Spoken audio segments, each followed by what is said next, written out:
મિન્ડા corporation sawmill stock ધ્યાનમાં આવી રહ્યો છે, માર્કેટને ડ્રાઈવ કરી રહ્યા છે એવા અમુક સ્ટોક્સમાંથી એક જોઈ રહ્યા છે. અત્યારે આપણે જોઈ રહ્યા છે અને ઇનફેક્ટ 52 વીક્સ હાઈ બનતા પણ આજે સ્ટોક પર આપણને દેખાયા મિન્ડા કોર્પોરેશન લિમિટેડ. અપર સર્કિટ પર સ્ટોક અત્યારે પહોંચ્યું છે, કઈ રીતે વ્યૂ આપશો અહીંયા? મિન્ડા કોર્પોરેશનમાં એક ફ્લેગ પેટર્ન ઉપરની તરફ બ્રેકઆઉટ થયું છે. હું આ ટ્રેક નથી કરતો, પણ જે ચાર્ટ દેખાય છે એ બહુ જ સારો દેખાઈ રહ્યો છે.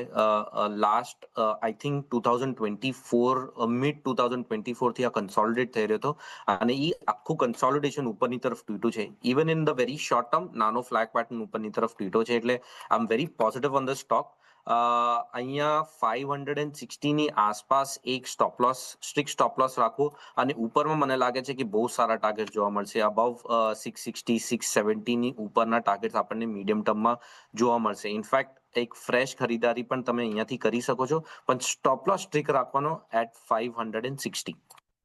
અહીંયાથી 560નો એક સ્ટ્રિક્ટ સ્ટોપ લોસ મિન્ડા કોર્પોરેશનમાં તમે રાખી શકો છો. ત્યાં આપણે જોઈ રહ્યા છીએ એક ખાસી પોઝિટિવ એક્શન છે. એબીબી ઇન્ડિયા રુચિત નંબર્સ બાદ જે આપણે જોઈ રહ્યા છીએ ત્યારે 3.5% પ્રેશર આ સ્ટોક બતાવી રહ્યું છે. ઓવરઓલ માર્કેટમાં પણ એક ઘટાડો વધતો જોઈ રહ્યા છે. તો એબીબી ઇન્ડિયા લિમિટેડ માટે આપ કઈ રીતે વ્યૂ આપશો? રિસન્ટ તેજીમાં પણ સ્ટોકે અંડર પરફોર્મન્સ બતાડ્યું છે. તમે જોશો તો કે આ સેક્ટરમાં બીજા સ્ટોક્સમાં એક સારી તેજી આપણને રિસન્ટલી જોવા મળી છે, પણ એબીબી ઇન્ડિયામાંથી કોઈ પાર્ટિસિપેશન નહીં હતું અને આનો આજે જે ઘટાડો છે એ ક્લિયર એક continuation of the down trend છે. સો શોર્ટ ટર્મ ટ્રેન્ડ સ્ટોકનું નેગેટિવ જ છે. 4640 4700 આ એક સપોર્ટ ઝોન છે, તો I think A levels near ટર્મમાં ટેસ્ટ થઈ શકે છે. તો એક વ્યૂ હજુ પણ નીચલા લેવલ્સ આપણને દેખાઈ શકે છે. સ્ટોક માટે એક વ્યૂ એબીબી ઇન્ડિયા પર બનતો જોઈ રહ્યા છે. પ્રેશર વધ્યું અત્યારે નિફ્ટીમાં ભારતી એરટેલ માટે સોમિલ, કારણ કે હમણાં બ્લોક ડીલ પ્રોમોટર્સના હિસ્સો વેચવાના જે સમાચાર હતા અને ઓપનિંગમાં જ આપણે બ્લોક ડીલ વિન્ડોમાં અપડેટ આવતા પણ જોઈ. ત્યારબાદનું એક ખાસો પ્રેશર અત્યારે ભારતી એરટેલ બતાવી રહ્યું છે અને ઇનફેક્ટ ડેઝ લો પર ટ્રેડ થઈ રહ્યું છે. અત્યારે જે વેચવાલી સાથે કારોબાર થઈ રહ્યો છે, કઈ રીતે આપ વ્યૂ આપશો? ઇનફેક્ટ વોલ્યુમ બેઝ સેલિંગ છે સોમિલ એરટેલમાં સાથે નીચે ઓપન થયું છે. ઇનફેક્ટ પ્રીવિયસલી એક ઇન્વર્ટેડ હેમર પણ બનાવ્યું હતું એક ઓન ધ ટોપ. એટલે શોર્ટ ટર્મમાં પેન રહેશે. મીડિયમ ટર્મ આઉટલુકમાં પોઝિટિવિટી છે, મીડિયમ ટર્મ અપટ્રેન્ડમાં છે, લોંગ ટર્મ અપટ્રેન્ડમાં છે, એટલે મને ત્યાં કોઈ ડાઉટ નથી. પણ in the very short term થોડુંક પેન રહેશે. નીચેમાં અગર 40 ડેલી મૂવિંગ એવરેજ, અત્યારે 20 ડેલી મૂવિંગ એવરેજની નીચે તો ટ્રેડ કરી જ રહ્યું છે અને 40 ડેલી મૂવિંગ એવરેજ 1990 પર છે, એટલે એ એક લેવલ બહુ જ ધ્યાનમાં રાખો. એની નીચે અગર ક્લોઝ થાય છે તો lower end of the Bollinger band on the daily chart જઈ શકે છે, વિચ ઇઝ અરાઉન્ડ 1910. એટલે 1910 સુધીના લેવલ્સ ખુલી શકે છે. આ મને લાગે છે કે આ લેવલ્સ એક બાઇંગ ઓપોર્ચ્યુનિટીની જેમ આપણે લેવું 1910. અને નીચેમાં જે 200 ડેલી મૂવિંગ એવરેજ છે, જ્યાંથી આ સ્ટોકે પાછી એક નવી રેલી શરૂઆત થઈ હતી 1840. મને નથી લાગતું કે ઈ લેવલ્સ પાછા હવે આપણને જોવા મળે, પણ અહીંયાથી આપણે બાય એન્ડ ડિક્લાઇનની સ્ટ્રેટેજી રાખવી. થોડું ઘણું કરેક્શન અહીંયા જોવા મળશે, પણ that is a buying opportunity.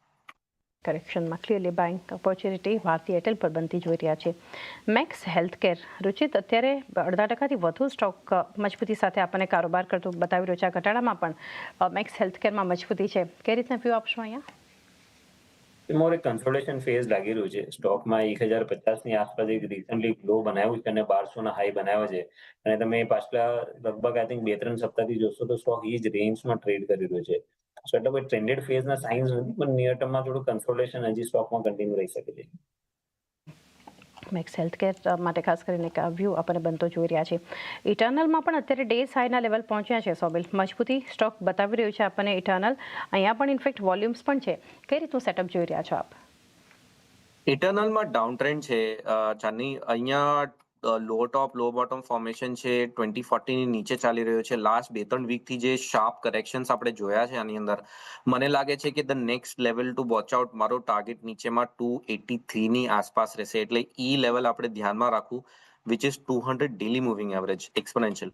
હવે આ લેવલ સુધી ત્યાં એક ગેપ પણ છે, એટલે મને લાગે છે કે ઈ લેવલ્સ એક્સપેક્ટેડ છે in the short term. Medium term trend definitely positive છે, એટલે ત્યાં કોઈ ઇશ્યુ નથી, પણ શોર્ટ ટર્મમાં પેન રહેશે. અને નીચેમાં જે નીચેના ટાર્ગેટ્સ છે મારા એ 283ના છે. 283 નીચલા લેવલ્સ પણ એક ઇટર્નલ માટે ધ્યાનમાં રાખી શકો છો. જ્યાં એક પ્રેશર જોઈ રહ્યા છે કાઉન્ટર ધ્યાનમાં આવી રહ્યું છે એનટીપીસી. રુચિત, વ્યૂ લઈએ. એનટીપીસીમાં અત્યારે જોઈ રહ્યા છીએ 1.5% દબાણ ડે સ્લોના લેવલની આસપાસ અત્યારે ટ્રેડ થઈ રહ્યું છે. કઈ રીતે વ્યૂ આપશો? આ ઘટાડે શું કરવું જોઈએ? ત્યારે તો વેટ એન્ડ વોચ મોડ ઉપર રહેવું જોઈએ. જે પ્રાઇસ અપ મૂવ્સ આપણને માર્કેટમાં લાસ્ટ અનેક સપ્તાહમાં જોવા મળ્યા હતા, એમાં એનટીપીસી, પાવર ગ્રીડ, ઘણા બધા જે પીએસયુ નેમ્સ છે, આ બધાનું પાર્ટિસિપેશન તમે જોયું તો નહીં હતું. તો જ્યારે માર્કેટ ઉપર જઈ રહ્યું હતું ત્યારે સ્ટોકમાં પાર્ટિસિપેશન નહીં હતું અને કરેક્ટિવ ફેઝમાં આપણે ક્લિયરલી સ્ટોક્સમાં નેગેટિવિટી જોઈ રહ્યા છીએ. સો એવા કોઈ રિવર્સલના સંકેત હાલ ફિલહાલ નથી. 300 ની આસપાસ મેજર સપોર્ટ સ્ટોકના પ્લેસ છે. તો 300-310 ની રેન્જમાં ઇનકેસ સ્ટોક આગળ જઈને આવે તો ત્યાં કોઈ કાઉન્ટર ટ્રેડ્સમાંથી રિવ્યુ કરી શકાય છે, પણ કરંટ લેવલ્સ ઉપર વેટ એન્ડ વોચ રાખવાની સલાહ રહેશે. હા, તો એક વેટ એન્ડ વોચનો અપ્રોચ અહીંયાથી એનટીપીસી માટે રાખી શકો છો. સોમિલ, કેન્સ ટેકનો કાઉન્ટર ધ્યાનમાં આવી રહ્યો છે, કેન્સ ટેકનોલોજી, જ્યાં જે રીતના એક કારોબાર થઈ રહ્યો છે, એક સિમેટ્રિકલ ટ્રાયંગલ બ્રેકડાઉન જે જોયું આપણે, અને ખાસ કરીને વોલ્યુમ્સની સાથે સ્ટોક ઘટાડો બતાવી રહ્યો છે અને અગ્રેસિવ શોર્ટ બિલ્ટઅપ જે બતાવી રહ્યા છે કેન્સ ટેક, શું કરવું જોઈએ અહીંયા? નેગેટિવ મેં પહેલા પણ એક સેલ કોલ આપ્યો ટાટા ટેકમાં. મને લાગે છે કે જે આઈટી સ્ટોક છે એ એનીવેઝ વીક છે. થોડા ઘણા જે આપણે બાઉન્સ અત્યારે જોવા મળ્યું in the last couple of months, મને લાગે છે કે એ બાઉન્સ હવે કમ્પ્લીટ થઈ ગયું છે. ટીસીએસ, ઇન્ફોસિસ, આ બધા જ સ્ટોકે લો ટોપ લો બોટમ ફોર્મેશન બનાવવાના શરૂ કરી દીધા છે ઓલરેડી. કેન્સ ટેકનોલોજીમાં જે આપણે આખી રેલી જોઈ, મને લાગે છે એ કમ્પ્લીટ થઈ ગઈ છે. હવે 2040 મૂવિંગ એવરેજ પર રેઝિસ્ટન્સ છે, વિચ ઇઝ બે સાથે જ છે એવરેજીસ, એટલે એનો સ્ટોપ લોસ રહેશે 6796 પર, અને નીચેમાં મને લાગે છે કે આ સ્ટોક 5400 સુધી ઇન ધ મીડિયમ ટર્મ આવી શકે છે. હજુ પણ નીચલા લેવલ્સ કેન્સ ટેક બતાવી શકે છે. છેલ્લે એક સોમિલ, વ્યૂ નુવામા વેલ્થ માટે લઈએ. આજે તો પ્રોફિટ બુકિંગ જબરદસ્ત બધા સ્ટોક્સનું ઓવરઓલ માર્કેટ જે બતાવી રહ્યું છે, પરંતુ નુવામા વેલ્થમાં અગર જોઈએ તો બે સેશન્સથી તો ઇનફેક્ટ આપણે શોર્ટ કવરિંગ થતું જોઈ રહ્યા હતા. 3 ગણાથી વધારે ડિલિવરી વોલ્યુમ બતાવી રહ્યું છે અને 100 DMAના જે સપોર્ટ છે ત્યાંથી ખરીદદારી, 20 DMA પર એક કારોબાર, આજનું એક આ સેશન પ્રોફિટ બુકિંગ બતાવી રહ્યું છે સ્ટોક પર, પરંતુ અહીંયા સેટઅપ કઈ રીતે આપ જોઈ રહ્યા છો? અહીંયા મને લાગે છે કે ચાની અહીંયા બહુ જ ક્રુશિયલ રેઝિસ્ટન્સ છે અરાઉન્ડ 7500 ની આસપાસ. મને લાગે છે કે આ રેઝિસ્ટન્સ કન્ટિન્યુ રહેશે, પણ આની અંદર બહુ વધારે નેગેટિવિટી નથી, કેમ કે મીડિયમ ટર્મમાં ઓલરેડી અપટ્રેન્ડમાં છે. નીચેમાં જે સપોર્ટ છે અને મારો ટાર્ગેટ રહેશે on the down side for the stock is 6650 ની આસપાસ, which is 200 daily moving average. મને લાગે છે ત્યાં સુધી આ સ્ટોક આવી શકે, એટલે ત્યાં આપણે રિવિઝિટ કરવું અને પછી બાઇંગ ઓપોર્ચ્યુનિટી શોધવી. પણ અત્યારે four now negative in the very short term, અને નીચેમાં ટાર્ગેટ 6650 ની આસપાસ. ઉપરમાં જે રેઝિસ્ટન્સ છે એ અરાઉન્ડ 7440 છે.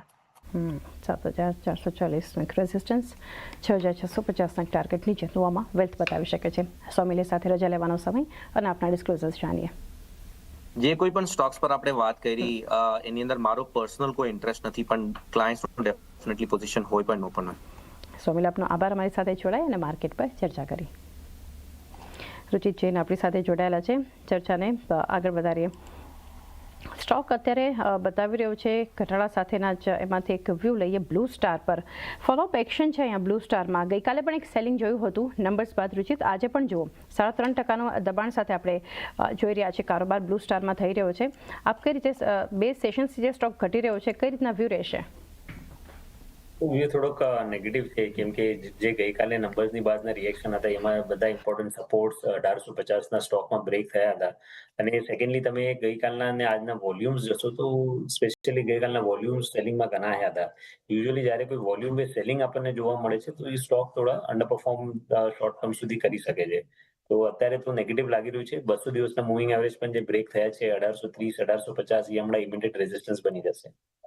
વ્યૂ અહીંથી તો એક નેગેટિવ આપણને બનતો જોઈ રહ્યા છે. ખાસ કરીને બ્લુ સ્ટાર માટેની એક ચર્ચા કરી રહ્યા છે, જ્યાં પરિણામ બાદ ગઈકાલે પણ એક ઘટાડો તો આજે પણ એક ફોલોઅપ સેલિંગ માર્કેટના ઘટાડા સાથે સ્ટોક બતાવી રહ્યું છે.